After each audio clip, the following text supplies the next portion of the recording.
how much of your ability to effectively self-coach came through being a program coach? Like, how do I say this without sounding unhumble? But like being able to, me saying to you, I see you, I see your abilities, go do this for me, your mentor, your coach. How much of that was a boost to your stepping into ownership and authority? So for me, it wasn't as much. By the time I became a program coach, I had already completely just, your belief in me being greater than my belief in me is just a thing. Like, that's just, like, it doesn't even, like, that's where we set the bar, right? That's like. So you take that for granted. So that wasn't a surprise for you. Okay. So that's so funny you say it that way. So being invited to be a program coach, compliment, happy to give back to the like all of the things, but that is just so where the bar is set that it's not a thing anymore. That's just a given. I love that. What it did for me was it allowed me to be further immersed in observing other people's patterns. So coming to office hours when I don't have a question is step one of that. Being a program coach and watching brilliant, amazing, fantastic women ask the same thing over and over and over again and being stuck.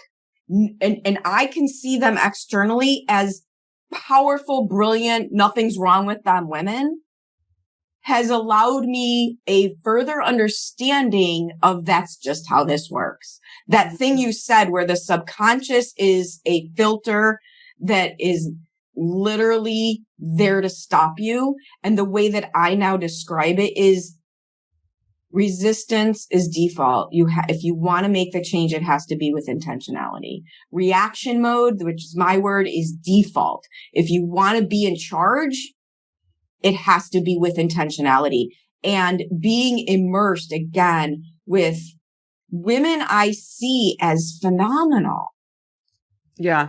Be stuck is just a non-judgmental reinforcement and allows me to reflect saying, okay, where am I doing that? Yeah. Oh, I love that. Okay. So a few things there. That's where you were year one and you still made great progress financially, but you were stuck in that subconscious fog out. Year two, you start going deeper. You start being able to pull this out. You start really applying you were applying it from the day one, but it becomes. But I was applying one thing. Yeah. Yeah. I was applying one law. Mm-hmm. Yeah. And then I would, this is my thing. I grabbed onto law of relativity with both hands and I didn't even care if I didn't learn another thing. This is my law, right? This is what I'm going with. I'm just learning this. Yeah. And if I could learn nothing else, and that's why that's my thing. Grab your nugget. Yeah. You can't learn everything at once. That was my nugget and I was going to hold on to it for dear life. And then it took me a good 8 months and I added another law. Yeah. No, I love it. Okay. So year one was subconscious fog out, leaning in, learning the laws, one, and then the next one. Year two is much more application, much more holding your arms around it. Really and a wider breadth of understanding, right? I now my capacity, to use your words, your capacity grows. Yeah. And I now had the capacity to say, well, if it worked over here, it can work over there. So transferable. It's transferable. If it took me 8 months to grab on a law of relativity and it took me 4 months to grab on a law of sacrifice, now it could take me 90 days to grab on the law of polarity. Yeah. Okay. Got it. So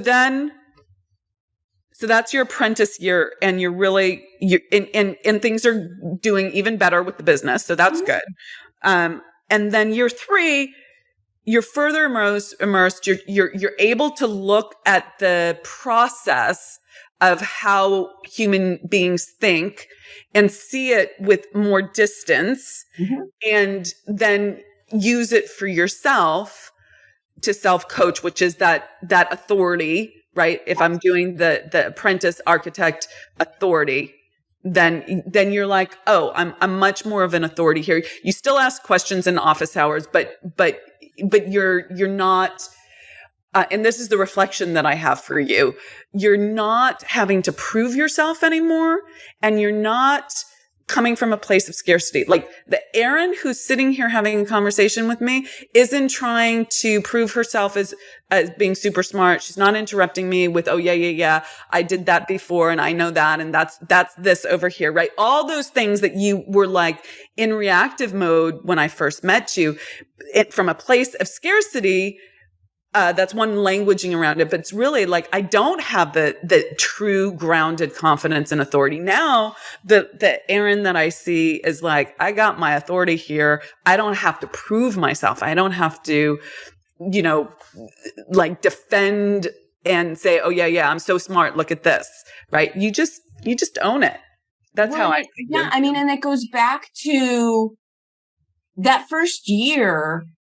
I was not in a place, I wasn't strong enough emotionally. Debbie had mine was, Debbie talked about her marriage and that relationship and the core of what was going on. And for me, that wasn't it. It was probably around the business failure and the frustration and that, basically a different version of everything I thought about myself felt like it wasn't accurate anymore. Yeah, I get it. When you're ready for freedom, you find the courage to scale. And you better get ready for our next, the 7 Laws to 7 Figures Summit, which is going to be off the charts. Join me this November for an electrifying 3-day online event where female entrepreneurs from all over the world gather together to learn how to scale their business and unlock the freedom that they desire. And a special offer for all podcast fans. Get your seat today using the link theunstoppablewoman.com/breakthrough and save 80% off of your ticket purchase. Bye for now and see you there.